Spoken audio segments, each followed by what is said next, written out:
Rain tapped on the windshield of a rusted old car parked under a flickering McDonald's sign. Inside, a mother held her two daughters close, pretending to sleep so they wouldn't see her crying. Outside, a man in a black coat stood frozen, staring at the car for 4 long minutes. He didn't call the police, he didn't walk away. He picked up his phone and whispered 5 words that would change everything. "Get me her full name." He already knew the car. He already knew the woman. And by morning, nothing about this family's life would ever be the same again. Before we begin, don't forget to like and subscribe to Amazing Folktale, but only if you genuinely connect with this story. Hype up the video. Also, let us know where you're watching from and what your local time is in the comments below. I love seeing how these stories connect people from all around the world. Let's get started. Daniel Cross had built an empire out of nothing but stubbornness and sleepless nights. At 42, he ran Cross Industries, a logistics and technology company with offices in 11 cities and a name that showed up in business magazines every quarter. He wore expensive suits, drove cars most people only saw in movies, and sat in boardrooms where a single decision of his could move millions of dollars. But none of that was where his story really started. Daniel grew up the son of a mechanic who worked 60-hour weeks just to keep the lights on. His mother died when he was 9, and 2 years later his father remarried a woman named Margaret, a sharp, polished widow who came with a young son of her own, a boy named David, 4 years younger than Daniel, quiet and gentle in a way that made people underestimate him. For a while, the two boys were close. They built go-karts in the garage. They stayed up late trading comic books. Daniel, despite the age gap, felt more like David's older brother than his stepbrother. It was one of the only warm memories Daniel had of that strange, cold house Margaret slowly took control of. Then their father died when Daniel was 22, and everything shifted. Margaret took over the family's small trust, modest at the time, worth almost nothing compared to what Daniel would eventually build on his own, and something in her tightened. She began speaking about David and Daniel differently, always comparing, always measuring who deserved what. Daniel left home young, worked construction, then logistics, then technology, clawing his way up one broken night at a time. He built Cross Industries brick by brick, deal by deal, until his name meant something. Somewhere in that climb, he lost his brother. It wasn't one dramatic fight. It was 100 small distances, missed calls, skipped holidays, a wedding Daniel didn't attend because of a merger he told himself was more important. The last real conversation the two men had was 6 years ago, a tense phone call about a family property Margaret refused to let go of fairly. David had said something Daniel brushed off at the time. "You don't know what's happening on this side of the family, Daniel. You never ask." Daniel hadn't asked. He told himself David would call again when he cooled down. He never did. And Daniel, buried in boardrooms and shareholder meetings, let the silence become permanent, the way people do when they assume there will always be more time. Despite his success, Daniel wasn't a cruel man. His employees respected him because he remembered their names, paid them fairly, and never raised his voice, even under pressure. He funded scholarships quietly, without press releases. He still ate at the same small diner near his first office every Friday, alone, because it reminded him of who he used to be. That particular night, Daniel had been driving back from a canceled dinner meeting, exhausted, his tie loosened, his driver given the night off because Daniel wanted to think. He pulled into a McDonald's parking lot near the highway just to grab a coffee and clear his head. That was when he saw the car, an old sedan, dented on one side, parked in the far corner beneath a broken light. Condensation fogged the windows. A child's stuffed rabbit was pressed against the glass, and in the driver's seat, a woman sat with her head tilted against the window, 2 small girls curled beneath a thin blanket in the back seat. Something in Daniel's chest tightened in a way boardrooms never touched. He almost drove past. He told himself it wasn't his business, that there were shelters, charities, systems for this. But something about the woman's face, even asleep, even exhausted, felt impossibly familiar. Like a memory trying to surface from underwater. He parked his car 2 spaces away and got out into the cold. Sarah Bennett hadn't planned on sleeping in a parking lot. 6 weeks ago, she had a 2-bedroom apartment, a job at Riverside Medical Center, and a husband's photograph on her nightstand that she kissed every morning before her shift. 6 weeks ago she still believed the worst part of her life was behind her. 14 months earlier, her husband David had died in a car accident on a rain-slicked highway outside the city. The report called it mechanical failure, a brake line that gave out on a curve he'd driven 1,000 times. Sarah had been a nurse for 9 years, calm under pressure, steady in emergencies, but nothing had prepared her for identifying her husband's body, or explaining to an 8-year-old and a 5-year-old why their father wasn't coming home. Emma, the older daughter, had asked the hardest question that first week. Did Daddy know it was going to happen? Sarah didn't have an answer. She still didn't. For months, Sarah held the family together through sheer will. She worked double shifts, packed lunches at midnight, sang the girls to sleep even when her own voice cracked halfway through. She was the kind of mother who gave her portion of dinner to her daughters and called it not being hungry. She was the kind of woman who apologized to strangers for things that weren't her fault, simply because kindness was the only language she knew how to speak, even in grief. But then strange things began happening, things Sarah couldn't explain at the time, things that felt less like bad luck and more like a pattern closing in around her.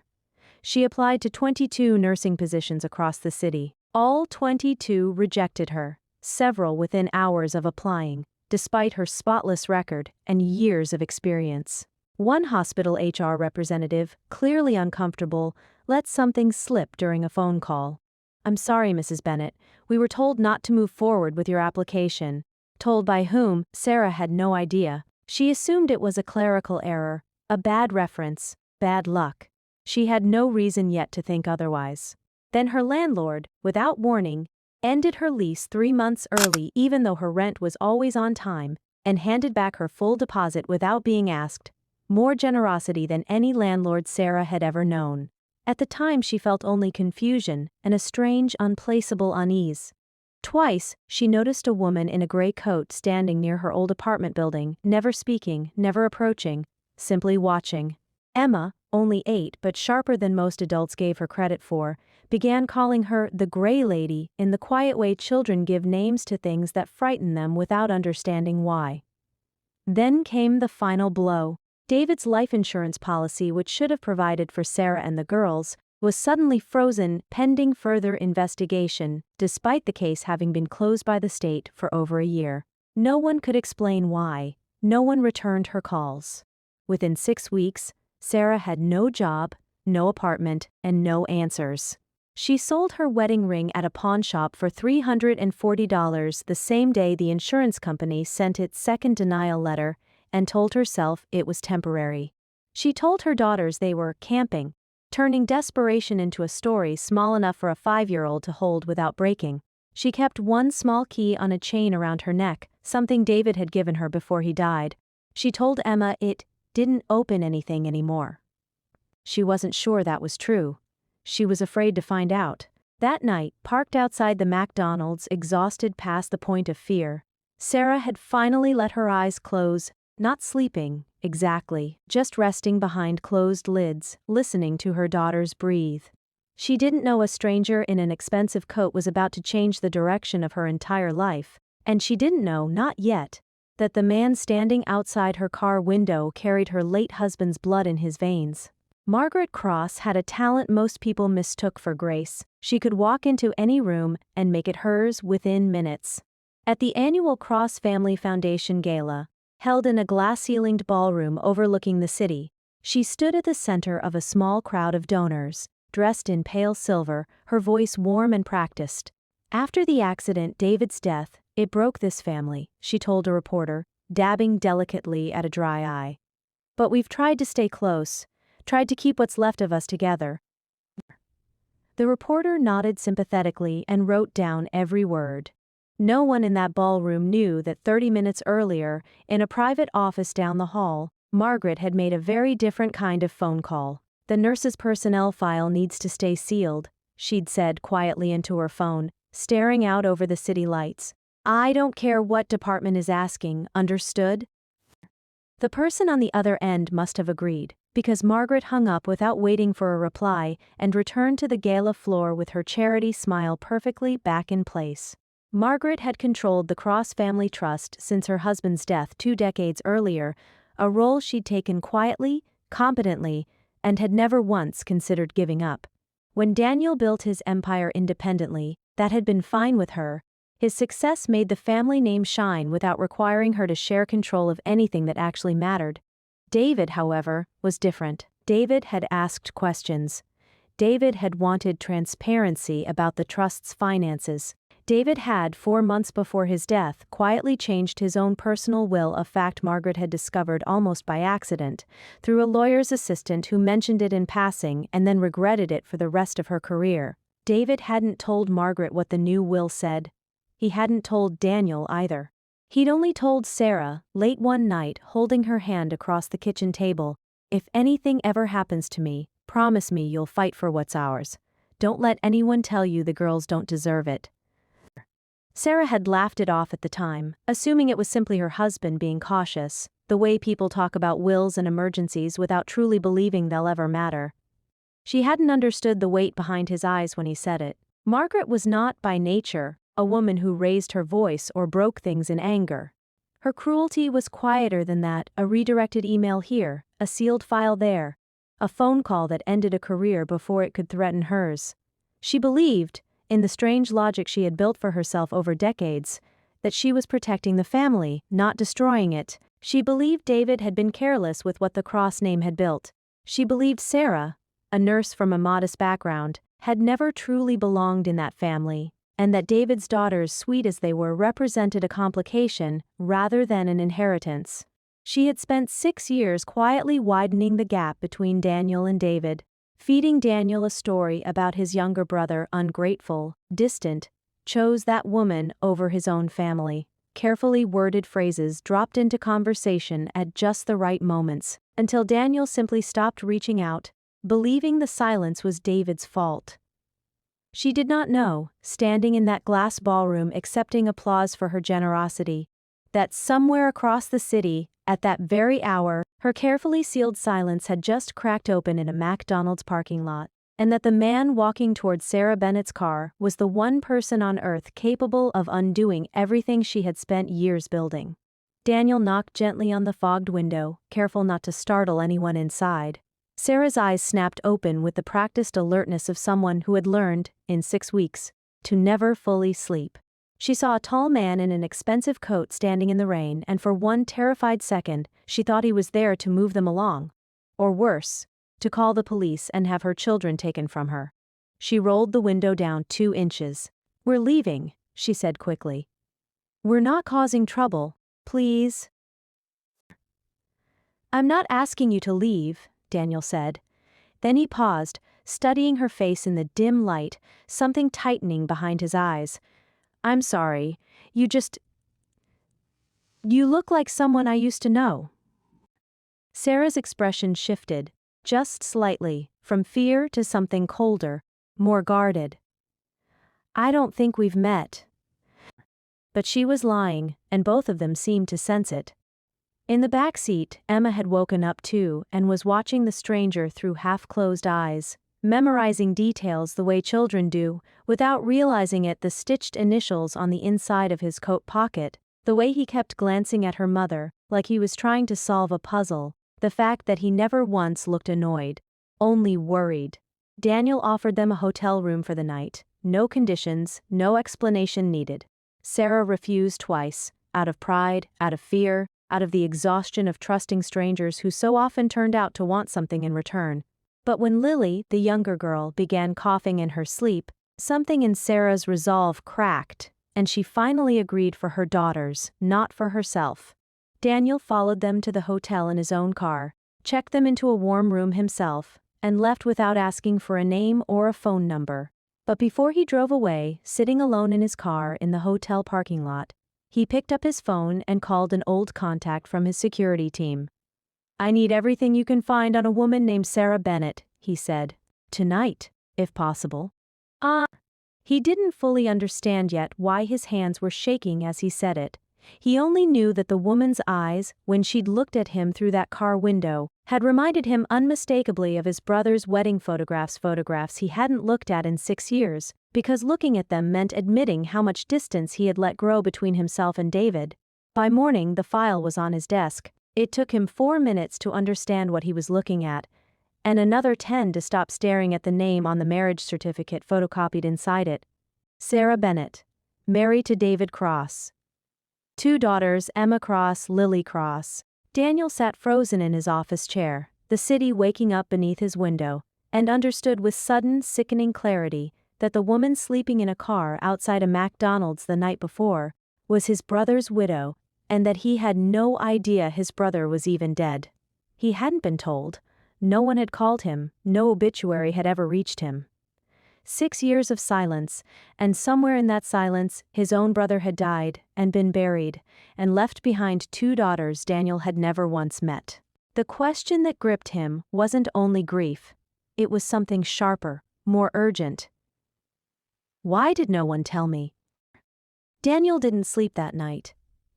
He sat at his kitchen table with his brother's old wedding photo in one hand and his phone in the other, scrolling through years of missed opportunities, birthdays he hadn't called for, a wedding invitation he vaguely remembered ignoring during a chaotic quarter, texts from David that had gone unanswered for so long they'd simply stopped coming. He thought about calling Margaret first. She would know. She always knew everything that happened in the family, whether people wanted her to or not. But something about the timing of it all, the sealed insurance claim, the mysterious rejection from 22 hospitals, a woman being systematically pushed toward homelessness while sitting on what should have been a substantial estate, made him hesitate. Instead, he called an old law school friend who now worked in insurance litigation and asked her, carefully, without giving names, how a life insurance payout could remain under investigation for over a year after a case had been legally closed. That's unusual, she told him. Either there's active fraud suspicion, which would normally involve law enforcement contact with the beneficiary. Has she been contacted by anyone? No, Daniel said slowly. Never. Then someone with internal influence flagged the file and never followed through. That doesn't happen by accident, Daniel. Someone wanted that money frozen without wanting anyone to ask why. Daniel thanked her and hung up, his stomach tightening with a feeling he didn't have a name for yet, something between suspicion and dread. The next morning, he returned to the hotel, this time with breakfast for the girls and, more importantly, with questions. Sarah answered the door cautiously, surprised to see him again. More surprised when he asked to speak with her alone while the girls ate. I need to ask you something, Daniel said carefully, standing in the hallway. Your husband, David, what was his last name before you married? Oh. Sarah's face went pale. Why are you asking me that? Because I think, Daniel said, his voice unsteady in a way it almost never was in 20 years of business negotiations, I think he might have been my brother.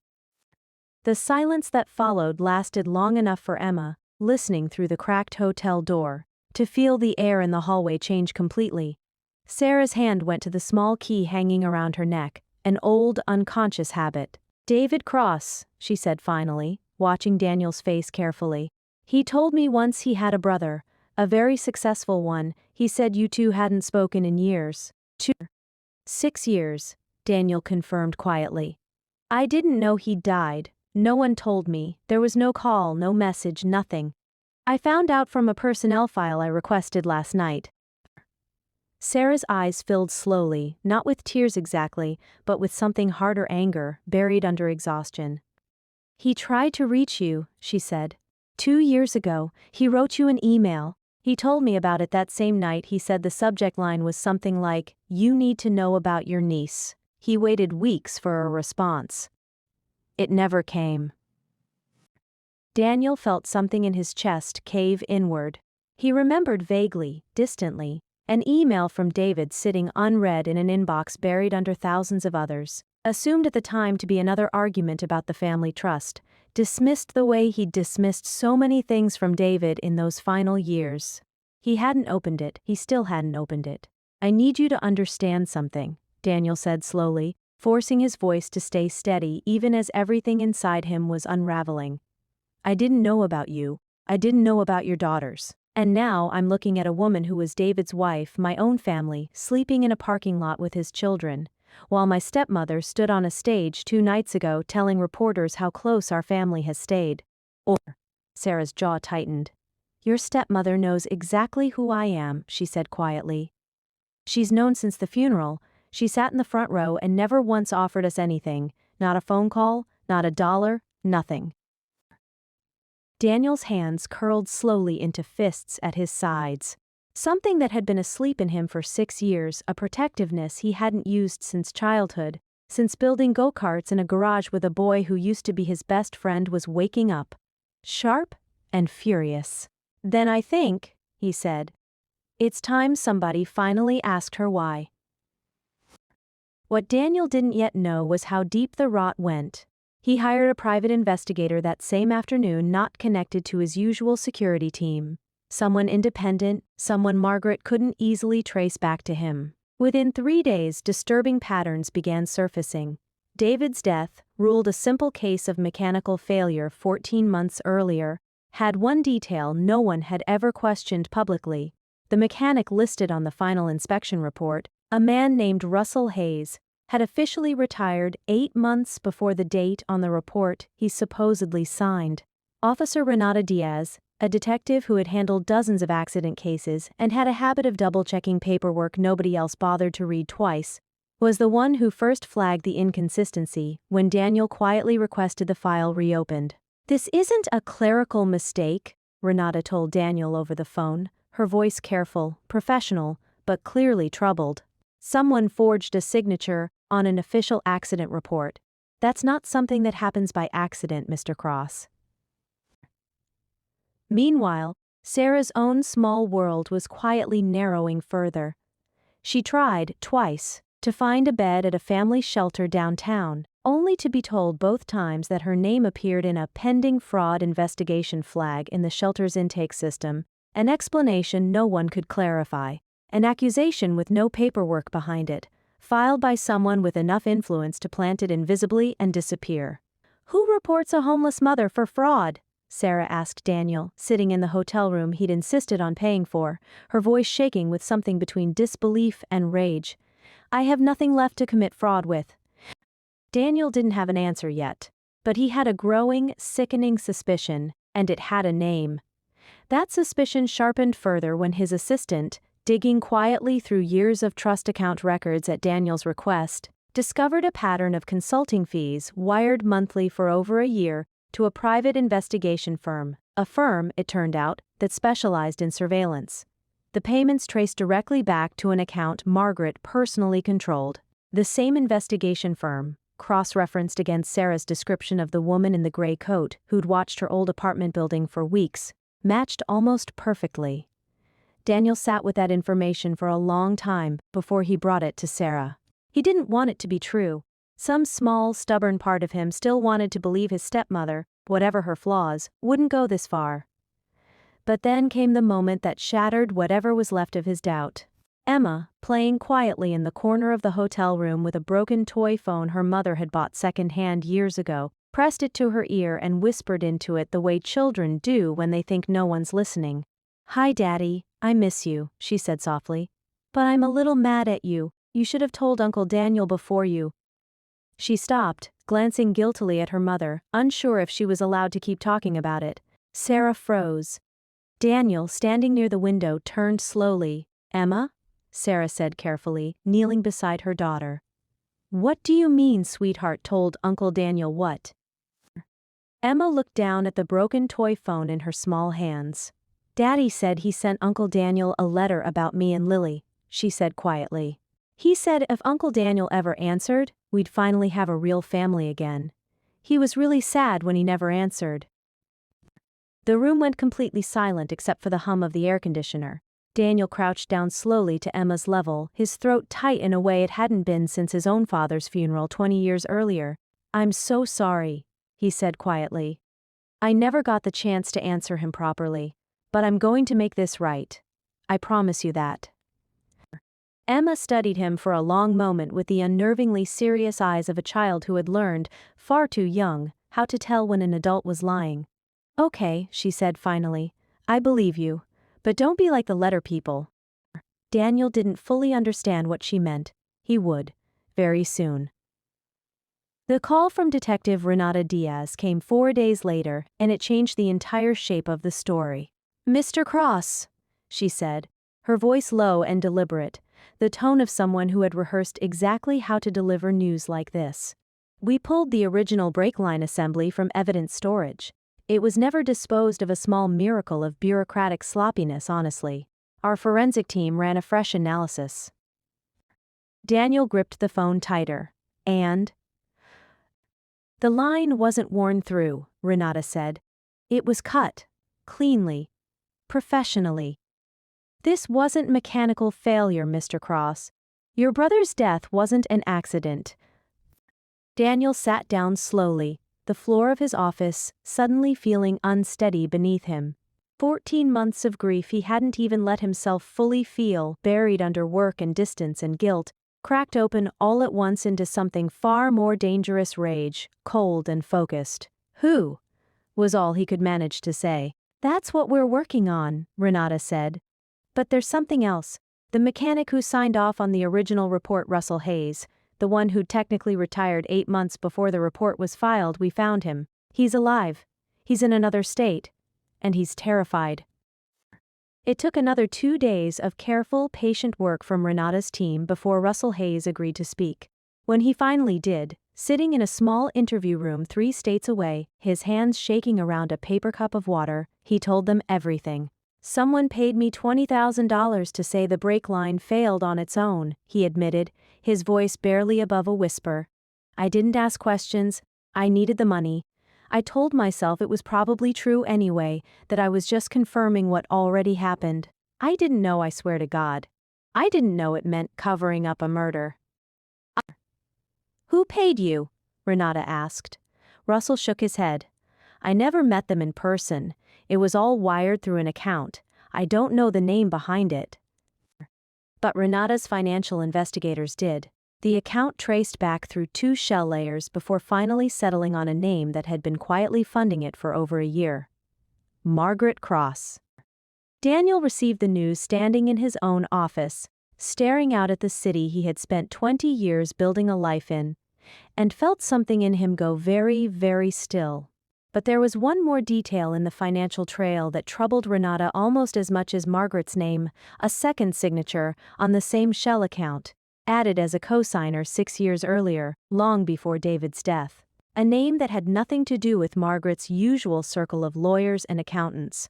A name Sarah would recognize immediately, and painfully. Margaret Cross could feel the ground shifting beneath her, even before she understood exactly why. Daniel had gone quiet, no calls, no messages, nothing for almost a week, which for a man who normally checked in out of obligation every few months was unusual enough to worry her. Rumors reached her through the family's lawyer that a detective had reopened David's accident file. She told herself it meant nothing. Cold cases got reopened all the time and went nowhere. But Margaret hadn't survived decades of careful family maneuvering by ignoring warning signs. She decided to move first.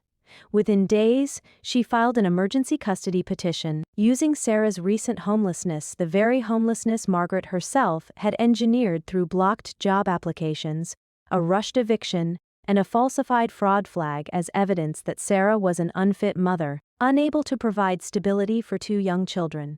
It was, in its own cruel way, an elegant weapon. Use the wound to justify the next cut. Sarah found out about the filing through a legal notice delivered to the hotel room, and for the first time since her husband's death, something in her composure broke completely. She sat on the edge of the hotel bed, the papers shaking in her hands, and cried in a way she hadn't allowed herself to cry in 14 months, not quiet tears, but the kind that come from a body that has been holding too much for far too long. Emma found her like that and, without a word, climbed onto the bed and wrapped her small arms around her mother's neck. "It's okay, Mommy," she whispered. "Uncle Daniel promised he'd fix it. He's not like the letter people." That phrase again. It was only later, gently pressed for an explanation, that Emma finally revealed what she meant: a memory from just weeks before her father's death, when David had knelt down in front of her, unusually serious, and told her, If anything ever happens to me and a man in a suit ever comes asking about money or papers, don't let him take you anywhere alone, not until Mommy says it's okay. Emma, only 7 at the time, had absorbed the warning the way children absorb things that frighten them without fully understanding, but never forgetting.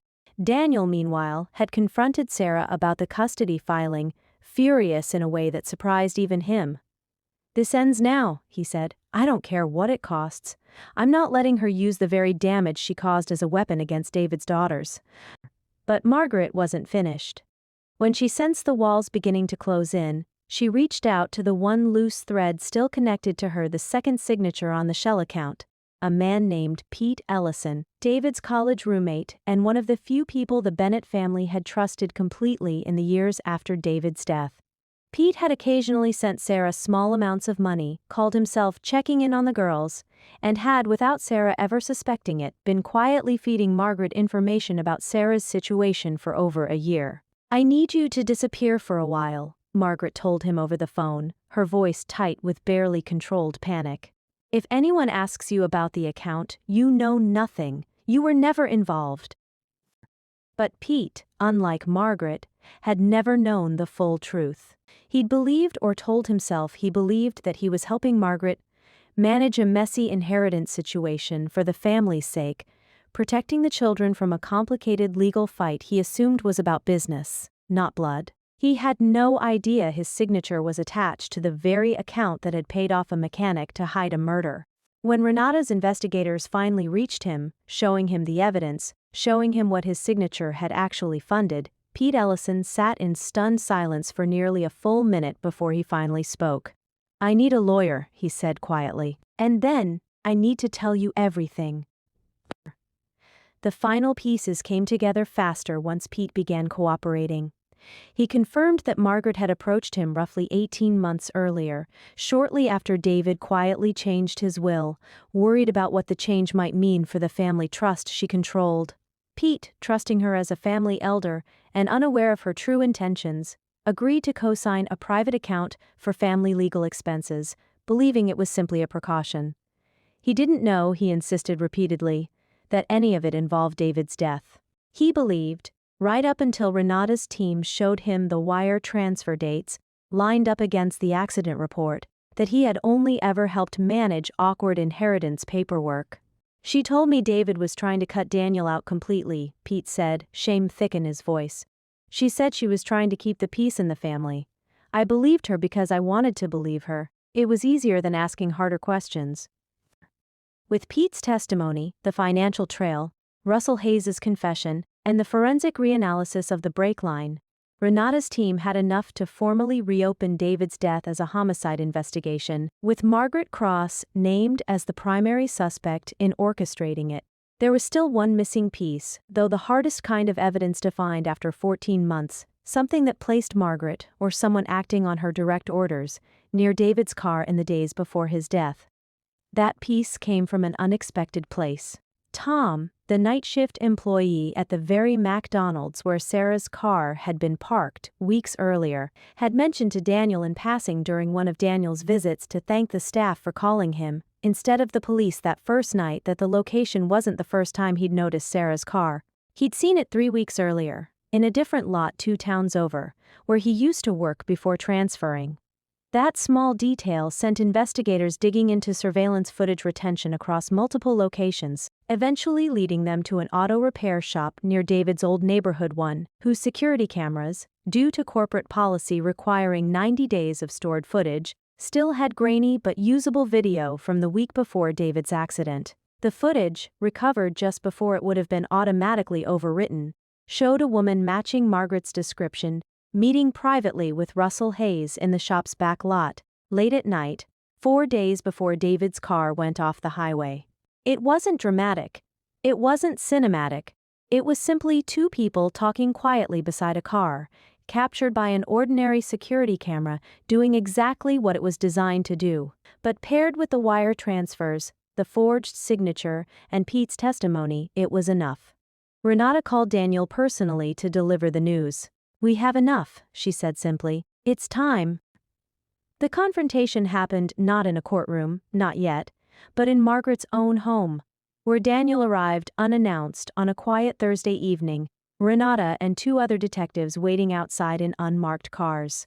Margaret opened the door, already sensing, from the look on Daniel's face, that whatever was coming could no longer be managed with a phone call or a sealed file. "Daniel," she said carefully, stepping aside to let him in, her voice steady despite the tightness around her eyes. "I assume this isn't a social visit." "David's death wasn't an accident," Daniel said, standing in the doorway of the home he'd grown up partly in, the home where he'd once built go-karts with a boy he'd failed to protect. "The brake line was cut. The mechanic was paid off. The money came from an account with your name on it." Margaret's face didn't crumble the way Daniel had half expected. It hardened instead, something cold and controlled settling over her features. "You don't understand what David was about to do," she said quietly. "He wanted to strip apart everything this family built. He wanted to hand control of the trust control your father spent his whole life protecting to a nurse and two little girls who had no idea how to manage any of it." "You had him killed," Daniel said, his voice shaking now, all the careful business composure he'd built over 20 years finally cracking apart. "Your own stepson, my brother." "I protected this family," Margaret said, her voice rising slightly, though her composure never fully broke. "I made sure the right people inherited what David was too weak, too sentimental to protect properly. I didn't kill him, Daniel. I simply made a decision he wasn't capable of making himself." The words hung in the air, chilling not because they were shouted, but because Margaret said them with the calm certainty of someone who had never once doubted her own righteousness. Daniel felt something inside him finally, completely break, not just grief for his brother, but a deeper, more painful realization settling over him. "You did this to me too," he said slowly, almost to himself. "All those years, you told me David abandoned the family. You told me he chose her over us. It wasn't true, was it? You kept us apart on purpose." Margaret didn't answer directly, which was, in its own way, an answer. "I gave you an empire, Daniel," she said instead. "I never once stood in your way." "You gave me nothing," Daniel said, his voice quiet now, exhausted. "I built everything myself. The only thing you ever gave me was 6 years without my brother, and a lifetime of not knowing my own nieces existed." He stepped back toward the open door. Behind him, Renata and the other detectives were already moving in, their presence the final answer to everything Margaret had spent a year trying desperately to control. "Margaret Cross," Renata said, stepping forward with quiet procedural calm. "You're under arrest in connection with the murder of David Cross and conspiracy to obstruct a homicide investigation. You have the right to remain silent." For the first time since Daniel had walked through the door, Margaret's composure finally slipped not into tears, but into something colder, something almost bewildered, as though she genuinely could not understand how careful decisions, made for reasons that felt justified inside her own mind, had led her here. The weeks that followed Margaret's arrest moved with the strange, disorienting speed of a life suddenly reorganizing itself around a truth too large to fully absorb all at once. Sarah sat across from Daniel in a quiet law office downtown, David's original, unaltered will finally laid out plainly on the table between them, the version Margaret had spent so much energy trying to keep buried. It confirmed everything David had quietly arranged 4 months before his death. Controlling shares of the family trust placed not with Margaret, but in a protected fund for Emma and Lily, with Sarah named as guardian and trustee until the girls came of age. "He never told me the details," Sarah said quietly, running her fingers over the pages. "He just told me to trust him. I thought he meant emotionally. I didn't know he meant this." "He was protecting you," Daniel said. "The only way he knew how, without putting you in Margaret's direct line of fire before he could finish the paperwork properly." Sarah looked up at him, her eyes tired but no longer hollow the way they'd been in that parking lot weeks earlier. "I need to ask you something," she said, "and I need you to be honest with me." "Of course." "Are you doing all of this because it's right?" she asked carefully, "or because you feel guilty for not answering David's email?" Daniel considered the question seriously, the way he considered every hard question in his life, refusing to let himself off easily. Both, probably, he admitted. The guilt is real. I don't think it ever fully goes away, but it's not why I'm still here. I'm here because Emma and Lily are the only pieces of my brother I have left, and because you protected them through something no one should have had to survive alone. Sarah studied him for a long moment, searching, the way she'd learned to search everyone's face since David's death, looking for the small tells of a lie. She didn't find one. Emma still doesn't fully trust you, she said finally. She calls you the letter man sometimes, when she thinks I'm not listening. Daniel's throat tightened. I know, he said. I'm not asking her to trust me right away. I'm asking for the chance to earn it, slowly, the way I should have earned it with David a long time ago, before it was too late. It was Emma herself who, a few days later, finally offered the smallest opening. Sitting on the floor of the small rented house Daniel had quietly arranged for the family, no strings, no conditions, simply a place to finally rest, she looked up at him with the same serious, evaluating eyes she'd used to study him through the fogged car window weeks earlier.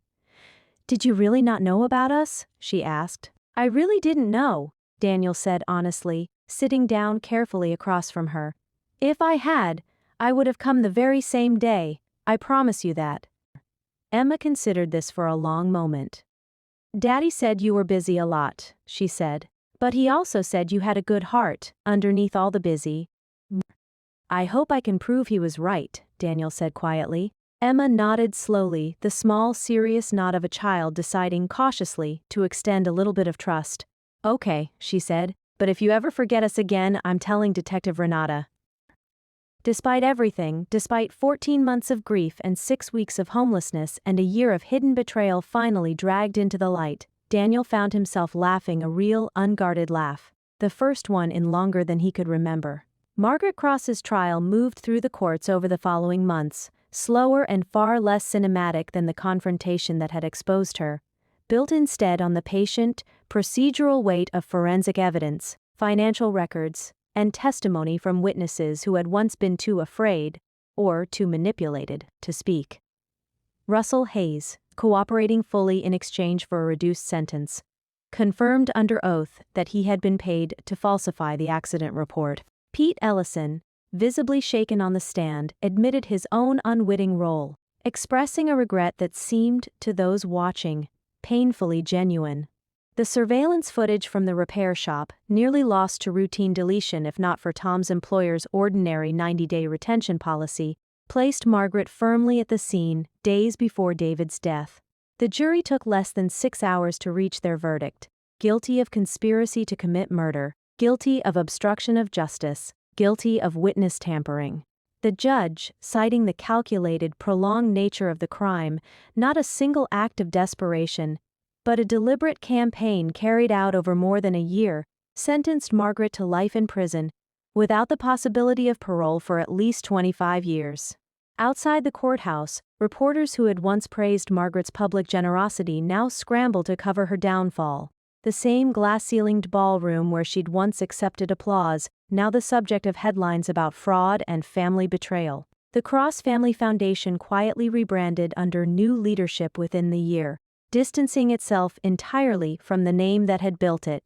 Daniel didn't attend the sentencing. He sat instead in the small backyard of Sarah's rented house, watching Emma and Lily chase each other around a swing set he'd had installed the week before, and found that whatever satisfaction he'd once imagined justice would bring felt smaller, quieter than expected, less like triumph, more like a long-overdue exhale. You didn't go, Sarah said, sitting down beside him with 2 cups of coffee. I didn't need to, Daniel said. I already got what I needed. I'm looking at it right now. Word of the case spread quietly through the business world Daniel operated in, not as gossip exactly, but as a sobering reminder of how easily private cruelty could hide behind public generosity. Several board members who had once deferred to Margaret's opinion on family matters found themselves reconsidering just how much unquestioned trust they'd extended her over the years. Daniel, for his part, restructured the family trust entirely, placing full transparency requirements on every account under his control, a quiet, permanent correction to the very system Margaret had exploited for so long. Karma, in the end, hadn't arrived as a single dramatic moment. It had arrived slowly, methodically, the same patient way Margaret's cruelty had been built piece by piece, until the whole structure finally collapsed under its own weight. 6 months later, on a warm Saturday afternoon, Sarah stood in the kitchen of a small house she now owned outright, watching through the window as Daniel taught Emma how to ride a bike without training wheels for the first time, Lily cheering from the porch steps with an enthusiasm only a 5-year-old could sustain for 20 straight minutes. Sarah had gone back to nursing 3 months earlier, at a hospital that had no idea, and no reason to care, about the strange chapter of blocked applications that had once nearly broken her. She worked because she wanted to, not because she had to. The trust David had quietly built for his daughters ensured that much, but the work itself had become part of healing, a return to the version of herself that existed before grief and desperation had reshaped her into someone constantly braced for the next blow. Emma, older now in ways that had nothing to do with the 6 months that had passed, had slowly stopped calling Daniel the letter man. Somewhere in the quiet accumulation of Saturday bike lessons and bedtime stories, and 100 small, unremarkable moments of simply showing up, the title had softened into something else entirely. Uncle Daniel, said now without hesitation, without the careful evaluation she'd once given every adult who entered her life. That evening, after the girls had gone to bed, Sarah found a small wooden box on her nightstand that hadn't been there that morning, a box Daniel had quietly left, containing something Sarah hadn't seen in over a year. Inside, wrapped carefully, was a letter in David's handwriting, addressed simply, "For when you're older." It had been found, Daniel explained gently the next day, tucked inside a small safety deposit box David had opened under a different account name months before his death. One final, careful precaution, discovered only recently by lawyers finalizing the estate. Sarah didn't open it. Not yet. She placed it instead in a drawer meant for Emma, to be given to her daughter when the time finally felt right, not as a burden of grief but as a gift, waiting patiently for a moment that would come on its own. Some truths, Sarah had learned, didn't need to be rushed into the light. Some doors were meant to stay quietly closed a little while longer, holding their answers safely until someone was ready to carry them. Late that night, standing on the back porch beside Daniel, watching the same sky David used to point constellations out under when the girls were smaller, Sarah finally allowed herself to say the thing she'd been holding back for months. "Thank you," she said quietly, "for not just seeing a homeless woman in a parking lot that night, for actually stopping." Daniel was quiet for a long moment, watching the lights flicker on inside the house where his brother's daughters now slept safely, finally home. "I think some part of me recognized you before I understood why," he said finally. "Family has a way of finding its way back, even after everything. Even after silence. Even after loss."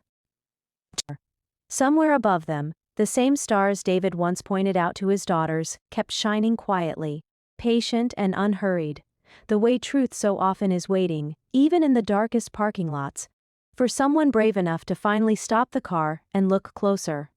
Moral of the story. The moral of the story is that kindness can change a life, but silence and neglect can leave wounds that last forever. Daniel had wealth, power, and success, yet he nearly lost the most important thing: his relationship with his brother and the chance to know his nieces. His failure to answer David's messages became a regret he could never erase. At the same time, Sarah's strength showed that love for one's children can survive even the darkest circumstances. Margaret's downfall reminds us that greed, manipulation, and cruelty may remain hidden for a while, but the truth eventually finds its way into the light. Most importantly, the story teaches us to look beyond appearances, help those who are struggling, cherish family while we still have time, and never underestimate the power of one simple act of compassion. Sometimes, stopping to help someone can change not only their life, but yours as well.